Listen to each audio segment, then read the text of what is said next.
پھوپھی ماں اکیلے نہیں سوتے تو ابا اکیلے کیوں ہیں، انہیں بھی خیمے میں لے چلو۔ اب بیٹی کو کون سمجھائے، سینے سے لگا کے خیمے میں لے گئے۔ خیمے میں جب لے کر گئی، کہتے ہیں کہ کسی نے آواز دی کہ پانی آ چکا ہے، کوئی دور سے آپ کے لیے پانی لے کر آیا۔ وہ عورت قریب آئی، کہنے لگی جی میں تو قریب کے علاقے کی ہوں، آنے میں ذرا دیر ہو گئی، اب جب دیکھا کہ یزیدی لشکر ذرا ہٹا ہے تو میں پانی آپ کے خیمے تک پہنچانے آ گئی۔ آپ نے فرمایا اب پانی کی کوئی ضرورت نہیں ہے، پانی تم واپس لے جاؤ۔ لیکن بچے پانی کا نام سن کے اکٹھے ہو گئے۔ بچے جب اکٹھے ہوئے آگے بڑھ کے پانی لینے لگے تو حضرت زینب عرض کرنے لگی، فرماتی ہیں ذرا رک جاؤ، سب سے پہلے پانی اسے دو جو سب سے چھوٹا ہے۔ حضرت سکینہ نے پانی کا پیالہ پکڑ لیا، پانی کا پیالہ پکڑ کے خیمے سے باہر جانے لگی۔ حضرت زینب نے سوال کیا، پھوپھی کی جان یہ پانی کا پیالہ لے کے باہر کدھر جا رہی ہو؟ عرض کی پھوپھی ماں آپ ہی نے تو کہا تھا جو ہم میں سب سے چھوٹا ہے وہی سب سے پہلے پانی پیے گا۔ آپ جانتی نہیں کیا بھول گئی ہو، ہم میں سب سے چھوٹا تو علی اصغر ہی تھا، میں سب سے پہلے پانی اسے دینے جا رہی ہوں۔ پھوپھی جان نے آگے بڑھ کے حضرت سکینہ کو پکڑا اور جب سب کو خیمے میں رکھ دیا، ابھی رات کے کچھ پہر باقی ہیں، حضرت زینب ساری لاشوں کو سمیٹنے لگی، کہیں یہ ظالم کوئی اور چیز آ کے یہ گھوڑے کے نیچے روند نہ ڈالے یا لاشوں کو اٹھا کے نہ لے جائیں۔ حضرت زینب اپنے چہرے پہ نقاب اوڑھ کر ٹوٹی ہوئی تلوار پکڑ کے لاشوں کو یوں پکڑ کے خیموں کے قریب کرنے لگی۔ جب ساری لاشوں کو اپنی ہاشمی لاشیں جتنی تھی سب کو اکٹھا کر لیا، اکٹھا کر کے جب کھڑی ہیں تو آپ لاشوں کے قریب یوں بیٹھ گئی۔ وہ ٹوٹی ہوئی تلوار پہ یوں ہی بھائی کی طرح جب سر رکھا تو کیا آواز آئی کہ کوئی گھوڑا دوڑاتے ہوئے سرپٹ آ رہا ہے۔ آپ ایک دم سے کھڑی ہو گئی۔ حضرت زینب کہنے لگی آگے مت آنا، تم نہیں جانتے کہ یہ سب کی سب لاشیں پڑی ہیں، اگر گھوڑے کا پاؤں آ گیا تو یہ روندی جائیں گی، بے ادبی ہوگی۔ مگر وہ گھوڑا دوڑاتا ہوا قریب آیا، جب قریب آیا بی بی زینب نے اپنی نظریں نیچی رکھی، آپ اس کے چہرے کی جانب دیکھ نہیں۔ وہ شخص بول کے کہنے لگا اے بیٹی اتنا جملہ کہنا تھا، اے بیٹی اتنا جملہ کہنا تھا۔ حضرت زینب کا چہرہ اوپر اٹھا، آواز جانی پہچانی لگی مگر چہرے پہ جب نقاب نظر آیا عرض کرنے لگی وہ سوال کرنے والے آواز دینے والے تو کون ہے؟ آواز مسلسل آنے لگی، یہ تو بتا بیٹی یہ لاشیں کس کی ہیں؟ آپ فرمانے لگی یہ دونوں محمد ہیں، یہ میرے دونوں بیٹے ہیں، یہ علی اکبر ہے، یہ حسین کا بیٹا ہے، یہ حسن کا بیٹا ہے، یہ ابو بکر ہے، اللہ اکبر جل شانہ، یہ عمر ہے، یہ عثمان ہے، یہ ان کے بچوں کے نام ہیں، یہ ابو بکر ہے، یہ عثمان ہے، یہ عمر ہے، یہ دیکھو یہ علی ہے، یہ سب نام ہیں، یہ سب لاشیں ان کے ہیں۔ جب گفتگو جاری ہے تو آپ فرمانے لگی، آواز کچھ جانی پہچانی لگتی ہے، ایسا لگتا ہے کہ اس آواز کو میں نے بچپن میں لوریوں میں سنا ہے۔ آپ نے اپنے چہرے سے نقاب ہٹایا تو فرمانے لگے پہچان میں تیرا باپ علی ہوں، میں تیرے آج پیرے کو دیکھنے کے لیے یہاں آیا۔ جب بیٹی کو باپ نظر آ جائے اور بیٹی بھی اس عالم میں ہو کہ جب کوئی پرسان دینے والا نہ ہو، جب کوئی پوچھنے والا نہ ہو، جس کی نظروں کے سامنے بچے کٹ گئے ہوں، جس کے اپنے بچے بھی شہید ہو چکے ہوں، جس کا بھی اس کی نظروں کے سامنے سر کٹا چکا ہو، تو جب باپ کی آواز آئے گی تو کیا عالم ہوگا۔ حضرت زینب رو پڑی تو روتے کہتی ہیں ابو آپ آئے ہو، اس وقت کہاں تھے جب علی اکبر کی گردن کٹی؟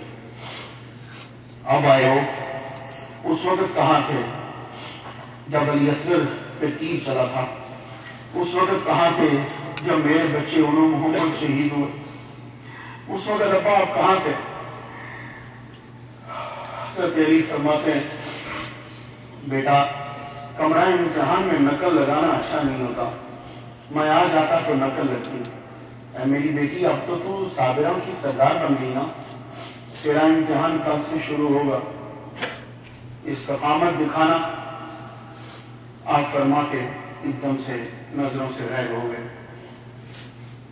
دوسرا دن ہوا، 14 سر نیزے پہ چڑھا دیے گئے، ان میں سے ایک حضرت امام حسین رضی اللہ تعالیٰ عنہ کا بھی سر ہے، بیویوں کے سروں سے کپڑے جو ہیں اتار دیے گئے پردے، ان کو اونٹوں کی پشتوں پہ بٹھا دیا گیا۔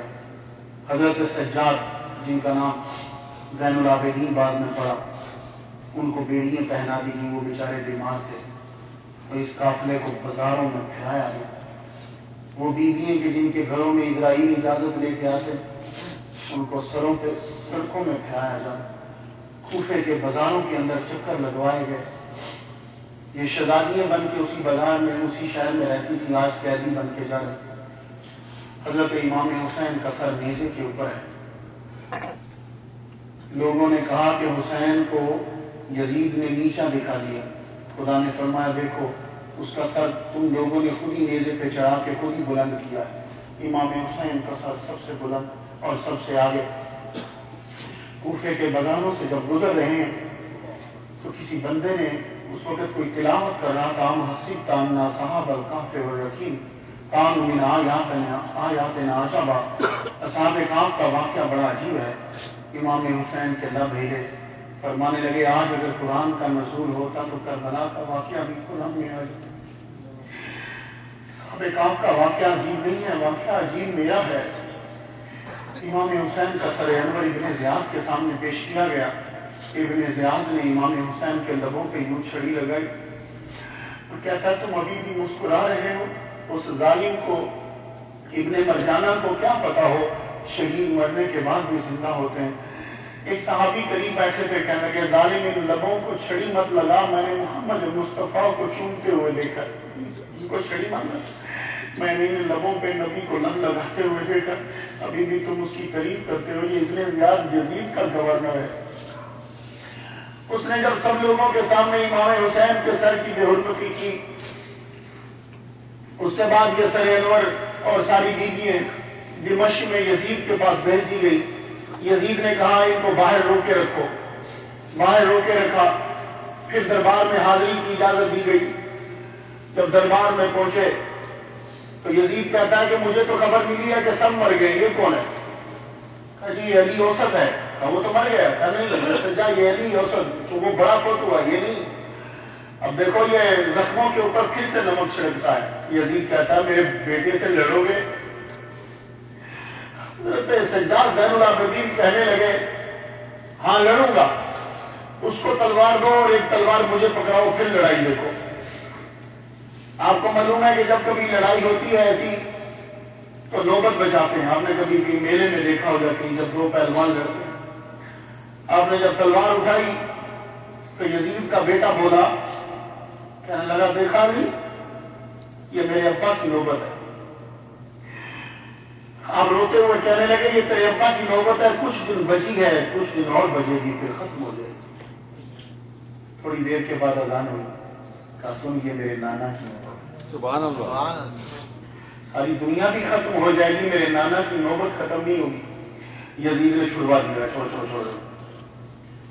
جمعہ کا دن تھا تو بولتا ہے، اب وہ جیسے سیاستدان کرتے ہیں، مجھے بڑا دکھ ہوا، آپ لوگوں کے ساتھ زیادتی ہوئی ہے، آپ لوگ کیا چاہتے ہو؟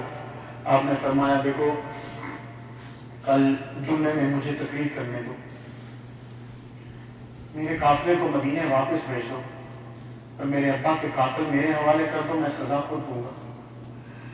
اس نے کہا قاتل تو حوالے نہیں کرتا، جمعے میں تقریر کر لینا اور مدینے بھی چلے جانا۔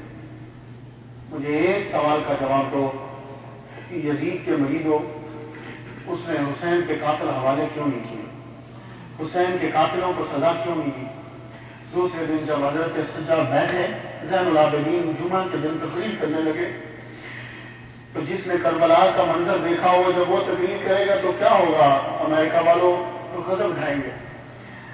آپ کے ہی بیمار اوپر سے مظلوم کہتے ہیں لوگوں سنو یہ بیٹھا ہے تمہارا یزید، وہ جمعہ تو سبھی پڑھتے ہیں، یہ بیٹھا ہوا اس سے پوچھو اس نے میرے ابا کو کیوں شہید کیا؟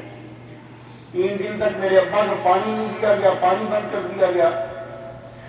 میرے بھائی کو معصوم 6 ماہ کے بچے کا کیا قصور تھا؟ پوچھو اس سے۔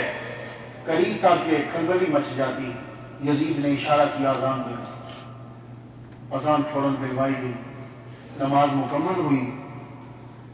دوسرے دن 30 بندوں کی موجودگی میں قافلے کو بھیجا۔